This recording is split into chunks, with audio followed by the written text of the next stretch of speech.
Hello dear student, देखिए आज हम 10th क्लास की जो हमारा साइंस सब्जेक्ट है, विज्ञान सब्जेक्ट है, उसको पढ़ने वाले हैं। वो हमारा सब्जेक्ट क्या है? अमल क्षार है लवण हिंदी मीडियम और acids base and salt English medium. CBSE और मतलब और अदर बोर्ड सब इसको आसानी से रीड कर सकते हैं, समझ सकते हैं। रीड अपनी बुक से भी कर सकते हैं उनको, ठीक है। लेकिन कोई किसी चीज़ का समझना बहुत ही ज़रूरी होता है और हमने यहाँ पर बहुत ही मेहनत से आपके लिए ये वीडियोस बनाई है ना। तो आप अच्छे से समझें, कॉपी पेन साथ लेकर बैठे, वीडियो शुरू से अंत तक देखें ताकि आपको कुछ समझ में आए, आपके काम आए। क्योंकि हम भी मेहनत कर रहे हैं तो आप भी मेहनत करो, है ना, ताकि फल आपको अच्छा मिले, ठीक है। और हमारा जो टारगेट है या फिर जो हमारा चॉइस है, हमारी ख्वाहिश है, वो कंप्लीट हो। आपका सक्सेस ही हमारी ख्वाहिश है, ठीक है। तो सभी बच्चे ध्यान से वीडियोस देखेंगे और पूरी वीडियोस देखेंगे, है ना। कुछ सीखने के लिए थोड़ा टाइम देना होता है उस चीज़ के लिए। और जो बच्चे इस चैनल पर नए हैं, चैनल को सब्सक्राइब करें, क्योंकि यहाँ पर हम आपके लिए आपकी मनपसंद की बहुत सारी मटेरियल डालने वाले हैं। 10th क्लास या फिर +2 क्लास, है ना, तो सारे बच्चे इसको देख सकते हैं। और ये टॉपिक्स होते हैं हमारे, जितने भी ये साइंस के होते हैं या फिर मैथ्स के होते हैं, और जो 10th +2 तक होते हैं, तो जितने भी हमारे गवर्नमेंट एग्ज़ाम होते हैं सब NCERT बेस्ड आता है। क्या आता है?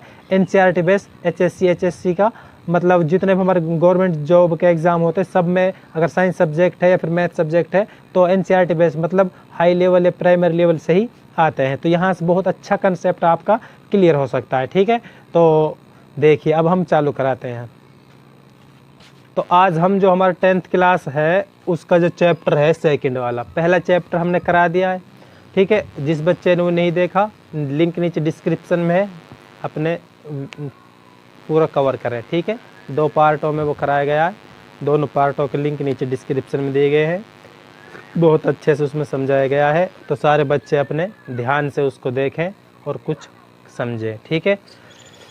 यहाँ देखिए क्या, अब हम क्या करते हैं, अमल क्षार एवं लवण, जो इसका दूसरा लेसन है, 10th क्लास का दूसरा लेसन है अमल क्षार एवं लवण, जिसको इंग्लिश में हम एसिड्स बेस और साल्ट्स के नाम से जानते हैं। जो CBSE वाले बच्चे हैं इंग्लिश मीडियम के, उनके लिए है एसिड बेस एंड साल्ट्स।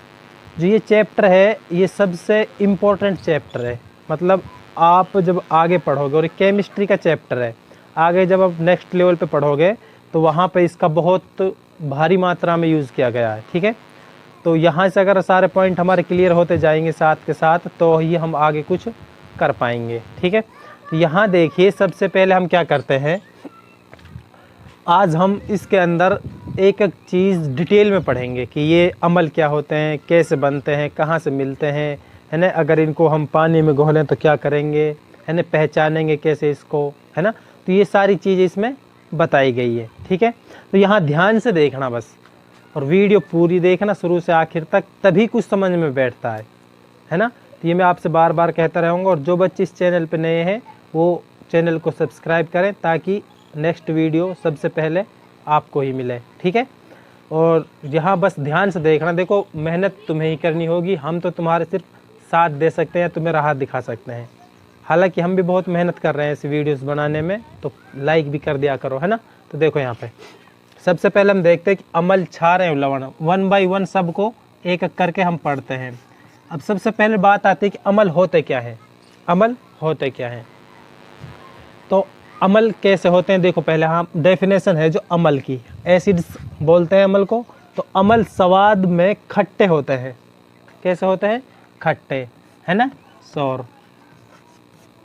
अगर हम अमलों को चखें तो वो कैसे होते हैं, खट्टे होते हैं। एक तो पहचान होगी ये। दूसरी पहचान क्या है कि नीले लिटमस को लाल कर देते हैं।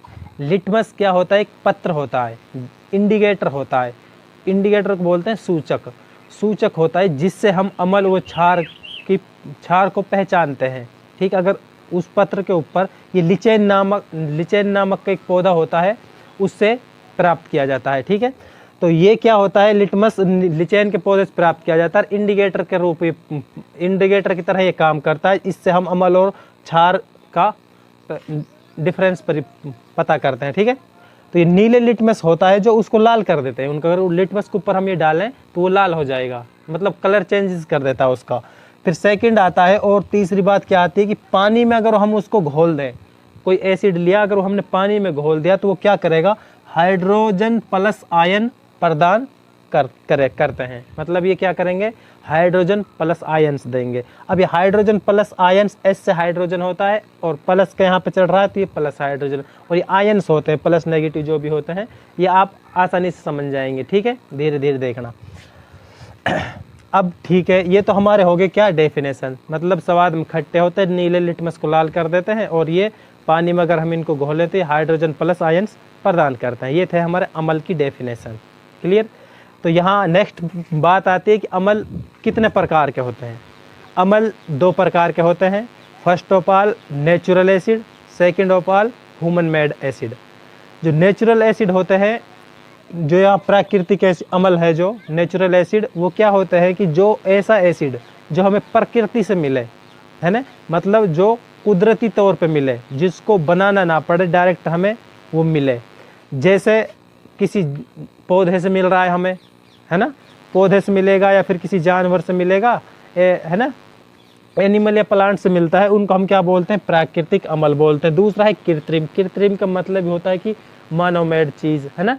तो यहाँ पे जो कृत्रिम अमल होगा वो अमल होगा जो मानव ने खुद निर्मित किया है किसी मिनरल से, ठीक है। तो अब हम पढ़ते हैं यहाँ पे कि प्राकृतिक अमल क्या होता है, कि ऐसे अमल जो प्राकृतिक स्रोत जैसे पेड़, जानवर, है ना, प्लांट्स वगैरह होते हैं जो इनसे प्राप्त होते हैं, इनको हम क्या बोलते हैं, प्राकृतिक अमल। इसको अगर इंग्लिश में बात करें तो इसको बेटा बोलते हैं ऑर्गेनिक एसिड। क्या बोलते हैं, ऑर्गेनिक एसिड, जो खुद ब खुद हमें किसी चीज़ में अवेलेबल मिलते हैं, ठीक है। फिर बात आती है कि प्राकृतिक अमल, अब ये कौन कौन से होते हैं, कुछ अमल हम आपको एग्जाम्पल के थ्रू समझाते हैं। जैसा पहला है सिट्रिक एसिड। क्या होता है, सिट्रिक एसिड। अगर इसकी फॉर्मूले की बात करें, जो इसका केमिकल फॉर्मूला है वो है C6H8O7। क्या है, C6H8O7, इसको हम बोलते हैं सिट्रिक एसिड। और ये पाया कहाँ जाता है, ये ज़्यादातर पाया जाता है ऑरेंज के अंदर, ऑरेंज मीन संतरे के अंदर, लेमन नींबू के अंदर। नींबू खट्टा होता है, ऑरेंज भी खट्टा होता है। अगर हम उनका एसिड मतलब स्वाद में खट्टे हो रहे तो इसका मतलब एसिड उसके अंदर उपलब्ध, तो वो उसके अंदर कौन सा एसिड है, सिट्रिक एसिड। एग्जाम में कहीं चाहे आपको कोई गवर्नमेंट जॉब का एग्जाम दे रहे हो, उसमें भी अगर ये साइंस का सब्जेक्ट इंक्लूड है तो अमल क्षार लवण का जरूर होगा, और ये छोटे छोटे ही क्वेश्चन उसमें पूछे जाते हैं, ठीक है। तो ये चीज़ नोट कर लो। और ऑप्शन टाइप जो क्वेश्चन आते हैं बोर्ड एग्जाम के अंदर, कोई सा भी बोर्ड हो, सबके लिए ये छोटे छोटे को पूछे जाते हैं, ठीक है। तो यहाँ देखिए, ऑरेंज के अंदर अगर हम बात करें तो सिट्रिक एसिड, और लेमन के अंदर भी सिट्रिक एसिड का ही प्राप्त किया जाता है ना। अब बात आती है टार्टरिक एसिड। टार्टरिक एसिड क्या होता है, C4, क्या होता है, C4H6O6। ये होता है हमारा इसका केमिकल फॉर्मूला, सबका केमिकल फॉर्मूला होता है, ठीक है। ये याद कर लो साथ के साथ, प्लस इनके नाम होते हैं। इसको टार्टरिक एसिड, टार्टरिक एसिड कहाँ पाया जाता है, ग्रेप्स में और टर्मेराइंड में है। टर्मेराइंड किसको बोलते हैं, इमली में, इमली और अंगूर में पाया जाता है। किस में पाया जाता है, इमली और अंगूर के अंदर कौन सा एसिड पाया जाता है, टर्मेरिक एसिड, C4H6O6, ठीक है।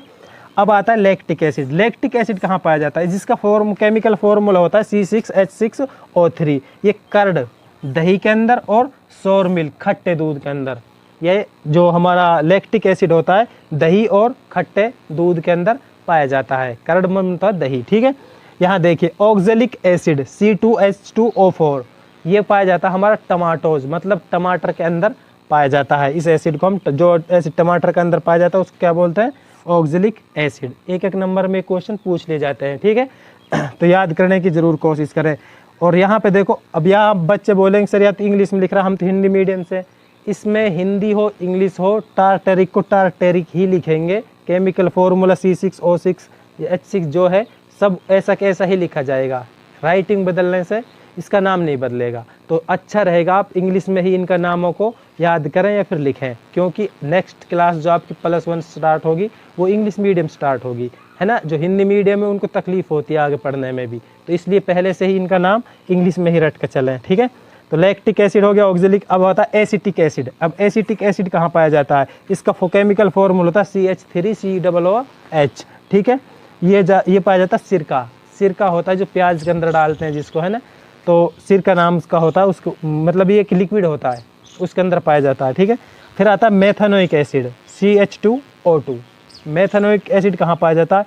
आंट स्टिंग, मतलब जो चेंटी का डंक होता है, अगर कोई चेंटी हमें काट ले तो हमारे शरीर के अंदर एक अमल नाम मतलब हलचल सी हो जाती है, दर्द होने लगता है ना। तो और एक होता है नेटल लीफ स्टिंग, पत्तियों के अंदर पाया जाता है। नेटल नाम का जो पौधा होता है उसकी पत्तियों के ऊपर होते हैं ये, ठीक है। तो ये था हमारे कुछ प्राकृतिक अमल जो हमें पेड़ पौधों या जानवरों से मिलते हैं, और ये प्राकृतिक ही होते हैं टोटली, इनको बनाया भी नहीं जा सकता, ठीक है। नेक्स्ट यहाँ देखिए, अब आता है कृत्रिम, मानव मेड। इसको मानव मेड भी बोल सकते हैं। कैसे? ह्यूमन मेड, जो मानव खुद निर्मित करता है अपनी किसी ज़रूरत के अनुसार।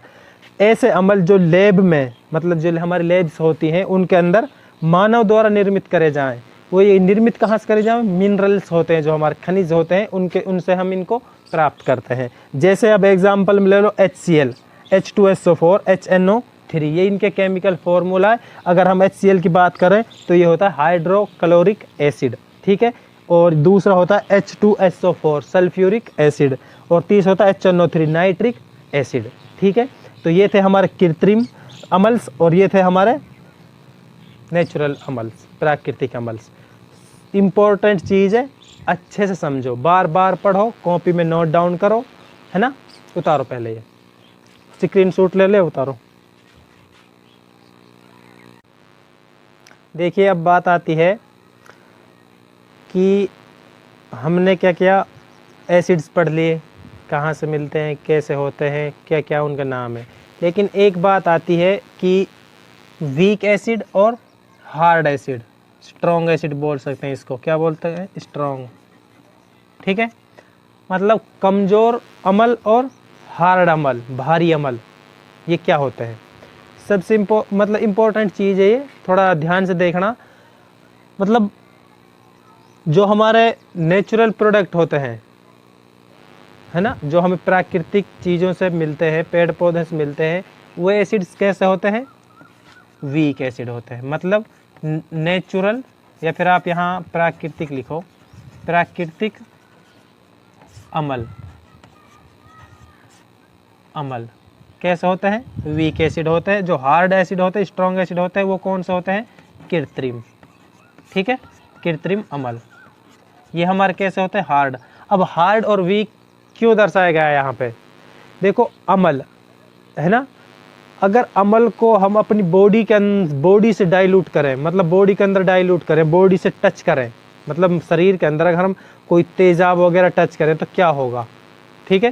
तो यहाँ देखो, अगर हम प्राकृतिक एसिड्स थे जो हमारे, है ना, जो हमें संतरों से मिल रहे थे, अंगूर से मिल रहे हैं, अगर अंगूर का रस हम शरीर के ऊपर टपकाएं या फिर उसके ऊपर डालें तो क्या कोई रिएक्शन होगी हमारे शरीर के अंदर? हमें पता चलेगा क्या डल गया? तो है तो वो अमल, है तो वो एसिड्स, लेकिन हमें क्या, हमारी जो बॉडी को नुकसान नहीं करेगा, ठीक है। लेकिन अगर हम उसके अंदर HCl डाल लें, क्या डाल लें? HCl डाल लें, H2SO4 डाल लें, है ना, सल्फ्यूरिक एसिड डाल लें, है ना, तो इनसे क्या होगा, हमारी बॉडी को ये क्या होते हैं? खतरनाक होते हैं, बॉडी को जला भी सकते हैं, शरीर को, त्वचा को, है ना। तो जो क्या होता है, वीक एसिड्स होते हैं वो प्राकृतिक एसिड्स होते हैं, और जो हार्ड एसिड होते हैं वो कृत्रिम एसिड होते हैं। मतलब जिनको मानव खुद बनाता है वो मानव के लिए खतरनाक होते हैं, और जो प्राकृतिक से मिलते हैं हमें वो खतरनाक नहीं होते हैं, ठीक है। अब आगे बात आती है, ये था हमारा अमल का फंडा, है ना। आशा करता हूँ कि आप बच्चों को अच्छे से समझ में आया हो। जिन बच्चों को अब भी थोड़ा बहुत डाउट है, वीडियो को रिपीट करके देख ले, है ना। नेक्स्ट देखो क्षार।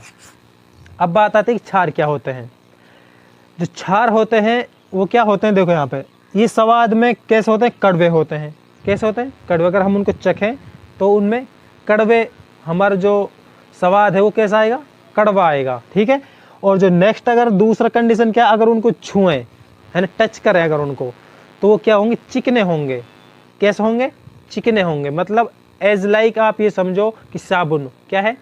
साबुन लो, है ना, तो साबुन कैसे होती है? छूने पर चिकनी होती है। अगर उसको टच खा के देखे, स्वाद टेस्ट करें उसका, तो वो कैसी होती है? कड़वी होती है, ठीक है। तो ये जैसे एज लाइक साबुन समझो, तो ये क्या होता है? छूने पर चिकने होते हैं। और पानी में अगर इनको घोल दें तो ये क्या करेंगे? हाइड्रोक्साइड आयंस प्रदान करते हैं। OH नेगेटिव हाइड्रोक्साइड आयंस प्रदान करते हैं। ठीक है, और एक बात और लिख लो, ये क्या करते हैं, पहले तो था अम्ल जो क्या करते हैं नीले लिटमस को लाल करते हैं, इसमें उल्टा है, वो ये क्या करते हैं लाल लिटमस को नीला कर देते हैं, नीला कर देते हैं।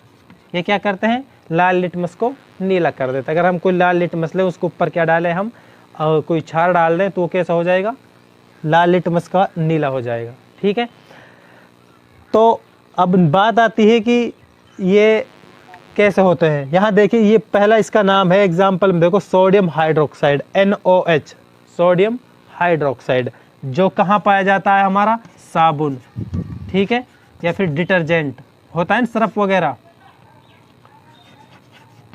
डिटर्जेंट है ना, या फिर आप कह लो कास्टिक सोडा में भी होता है ये कास्टिक सोडा। ठीक है, ये कास्टिक सोडा के अंदर पाया जाता है, साबुन के अंदर पाया जाता है, डिटर्जेंट सर्फ होती है जो हमारी निरमा वगैरह, इनके अंदर भी क्या होता है हमारा सोडियम हाइड्रोक्साइड उपलब्ध होता है, उसके अंदर जो क्षार होता है अपना आप। फिर आती है हमारा क्या पोटासियम हाइड्रोक्साइड। ठीक है, क्या आता है पोटासियम हाइड्रोक्साइड KOH, इसका केमिकल फॉर्मूला है, और ये कहाँ पाया जाता है हमें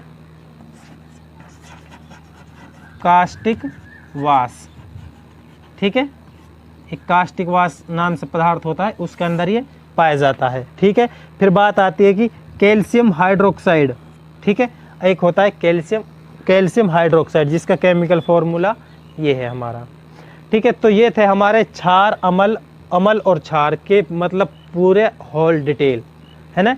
तो यही आपको अगर डेफिनेशन पूछा जाती है, डेफिनेशन लिखो, इसके अंदर 4-5 पॉइंट है जिनसे हम इनकी पहचान करते हैं। कॉमनली क्या पहचान होती है कि स्वाद में कड़वे होते हैं, लेकिन अगर हम इनको किसी लैब में टेस्ट वगैरह करें तो वहाँ कड़वे चख के थोड़ी देखेगा तो कोई, वहाँ इसको ये पता करेगा कि हाइड्रोक्साइड आयंस प्रदान करते हैं। ठीक है, फिर अगर लिटमस से चेक करें तो ये लाल लिटमस लेंगे, उसके ऊपर बेस डालेंगे तो नीला हो जाएगा, अगर नीला हो गया तो वो बेस है, अन्यथा नहीं है। ठीक है, उसके बाद में इसके कुछ नाम से कॉमन नेम से इनको भी देख लो।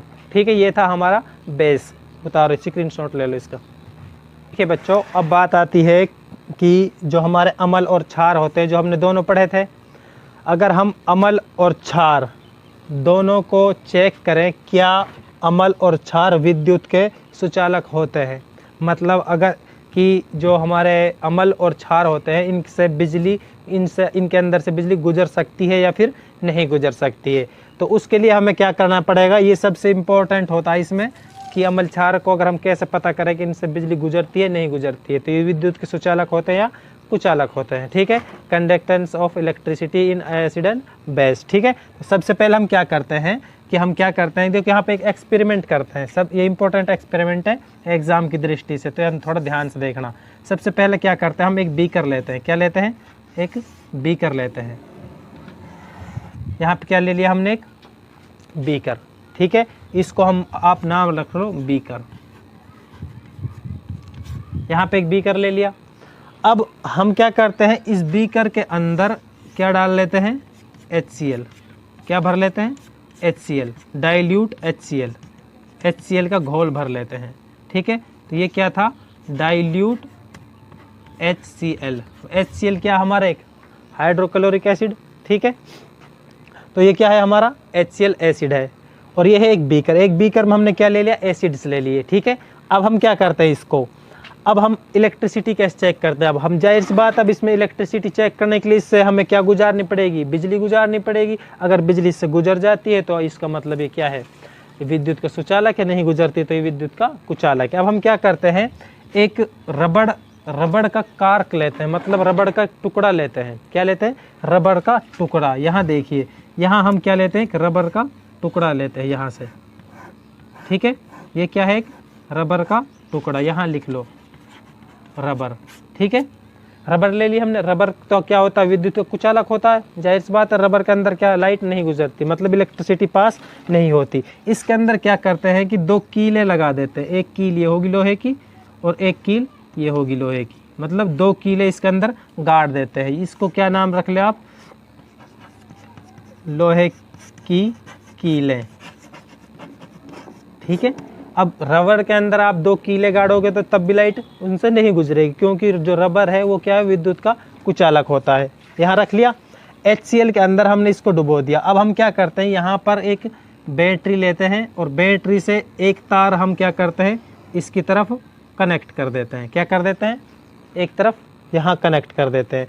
अब यहाँ दूसरी तरफ ये क्या है, हमारा 6 वोल्ट की बैटरी ले लो। कितनी, 6 वोल्ट की बैटरी, ठीक है। अब एक तरफ यहाँ हम क्या करते हैं, एक बल्ब लगा लेते हैं। क्या कर देते हैं, बल्ब लगा लेते हैं, ठीक है। और यहाँ एक क्या लगा देते हैं, स्विच। क्या लगाते हैं यहाँ पे, स्विच, ठीक है। और इसको टच कर देते हैं दूसरी नेल से, मतलब दूसरी जो कील है, मतलब एक बैटरी का तार हमने दे दिया यहाँ पे और दूसरा तार लगा दिया इस कील पे, मतलब 2 कील थी और दोनों कुचालक पदार्थ रबर के अंदर वो टच की हुई थी, है ना। और बैटरी हमारी यहाँ पर रखी हुई है। अब यहाँ से एक तार यहाँ दे दिया, दूसरा तार यहाँ लगा दिया। अब हम अगर इसको जलाएं, मतलब स्विच ऑन करें, ये हमारा बल्ब हो गया, ठीक है। और यहाँ पर ये क्या हो गया, स्विच, ठीक है। ये हमारी क्या होगी, बैटरी।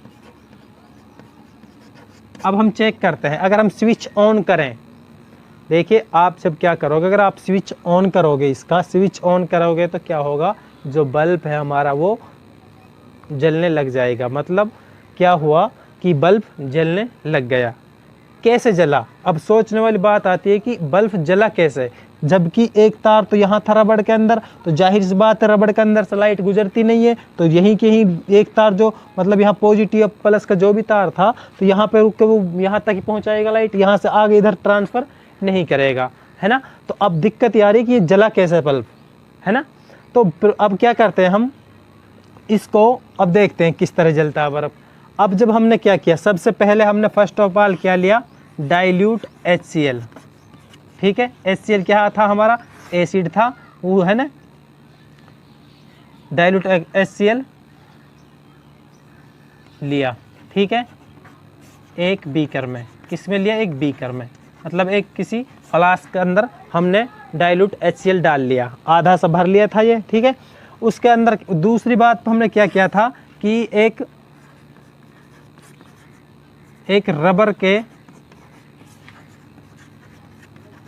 के टुकड़े पर 2 लोहे की कीलें, मतलब लोहे की कीलें लगा ली, ठीक है। आप चाहो तो इसको पूरा जैसे जैसे मैं बता रहा हूँ लिख भी सकते हो, कीलें लगाई, ठीक है।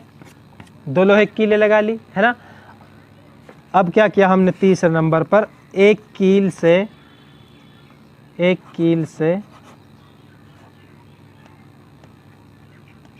बैटरी को टच किया, मतलब यहाँ से कनेक्ट किया बैटरी को, और दूसरी कील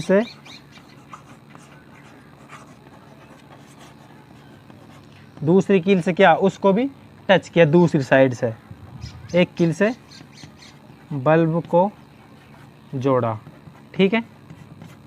अब हम चौथे नंबर क्या देखते हैं कि स्विच ऑन करने पर, स्विच चालू करने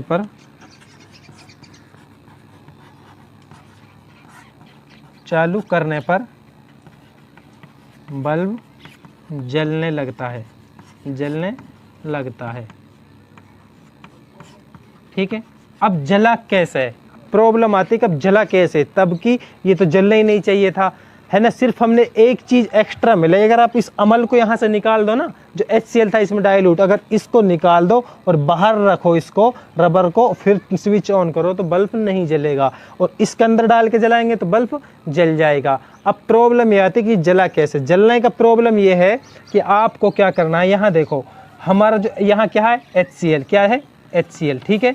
HCl हमें क्या देता है, हाइड्रोजन आयंस देता है, जो वो क्या करते हैं उसको, ठीक है, हाइड्रोजन प्रदान करता है। अब जब हम इसका, और यहाँ देखो लोहे की कील है, लोहे की कील क्या है हमारी, ठीक है, लोहे की कील है, धातु है, इसका क्या है, धातु, क्या है, धातु। जब हम इसको धातु के संपर्क में लाएंगे, फिर डाइल्यूट करेंगे, डाइल्यूट का मतलब होता है कि इसको पानी के अंदर थोड़ा बहुत HCl डालते हैं, है ना। डाइल्यूट चीज़ वो होती है कि ज़्यादा चीज़ ली हमने, उसमें थोड़ी सी चीज़ डाली, तो जो थोड़ी चीज़ डाली वो क्या होगी, उसके अंदर डाइल्यूट होगी। क्या होगी? डाइल्यूट, है ना। तो हमने क्या किया, है ना। अब क्या करते हैं हम यहाँ पे, डाइल्यूट हमने HCl ले लिया। अब हम क्या करते हैं, यहाँ जो HCl है वो क्या देगा हमें, हाइड्रोजन आयंस देगा। जो हाइड्रोजन आयंस देगा तो आयंसों के थ्रू, आयंस जो हमारे इलेक्ट्रिसिटी होती है उसमें भी तो आयंस इलेक्ट्रॉन्स घूमते रहते हैं, इलेक्ट्रॉन से ही तो हमारी लाइट चलती रहती है। तो हम क्या करते हैं यहाँ पे, जब ये लाइट यहाँ से यहाँ तक आएगी लोहे के रोड पर, लोहे के रोड से क्या टकराएंगे, आयंस टकराएंगे, यहाँ से घूम के आयंस इधर जाएंगे, तो इलेक्ट्रिसिटी यहाँ से यहाँ तक क्या हो जाएगी, पास हो जाएगी। फिर करंट इस तार में भी दौड़ने लग जाएगा। अगर हम स्विच ऑन करेंगे तो बल्ब को दोनों संपर्क मिल जाएंगे और बल्ब जलने लग जाएगा। तो इसका मतलब हमें कैलकुलेशन यही निकलता है कि जो हमारा अमल होता है या फिर बेस होता है, मतलब क्षार होता है या फिर अमल होता है, दोनों ही क्या होते हैं, विद्युत के सुचालक होते हैं, है ना। दोनों ही इलेक्ट्रिसिटी कंडक्ट करते हैं ड्यू टू H+ और OH नेगेटिव आयंस के थ्रू, है ना। तो इनके अनुसार ये क्या करते हैं, हाइड्रोजन प्लस और OH नेगेटिव हाइड्रोक्साइड आयंस के थ्रू ये क्या करते हैं, इलेक्ट्रिसिटी को एक स्थान से दूसरे स्थान ट्रांसफ़र करते रहते हैं। बस यही बात थी इसमें, ठीक है। तो आप चाहो तो इस एक्सपेरिमेंट को घर पे भी करके देख सकते हो, लेकिन थोड़ा ध्यान रखकर, ठीक है, क्योंकि HCl होता है और HCl क्या है, कृत्रिम एसिड्स है। और ये क्या करता है, एसिड्स को हमारी बॉडी के लिए जो हार्मफुल होता है, ख़तरनाक होता है ना, बॉडी को जला भी सकता है। तो जो HCl होते हैं, जो मतलब अम्ल एसिड्स, ऐसे एसिड्स जो मतलब प्राकृतिक हों, जैसे बैटरा होता है ना, इन्वर्टर्स बैटरा होते हैं जो उसके अंदर वो डला होता है, ठीक है। अगर हम एसिड को कपड़े पे डाल दें तो कपड़े को गला देता है, ठीक है। तो इनसे जहाँ तक हो सके बचो, जहाँ आपको लगे कि हाँ कोई एसिड्स है और वो कृत्रिम एसिड है, उससे टच मत करो, ठीक है, क्योंकि हमारी बॉडी के लिए खतरनाक हो सकते हैं। और स्ट्रॉन्ग, यहाँ पे देखो हमने इससे पहले पढ़ा था स्ट्रॉन्ग एसिड और वीक एसिड। वीक एसिड सिर्फ हमारे ऑर्गेनिक्स होते हैं, जैसे हम खाते हैं पदार्थ वगैरह में, फिर फल फ्रूट में मिलते हैं, तो उनको आप आसानी से टच कर सकते हो, करते हैं हम अपने दैनिक जीवन में। तो ये था आज का हमारा क्या था, एसिड बेस का टॉपिक, है ना। करो ये अच्छे से करना।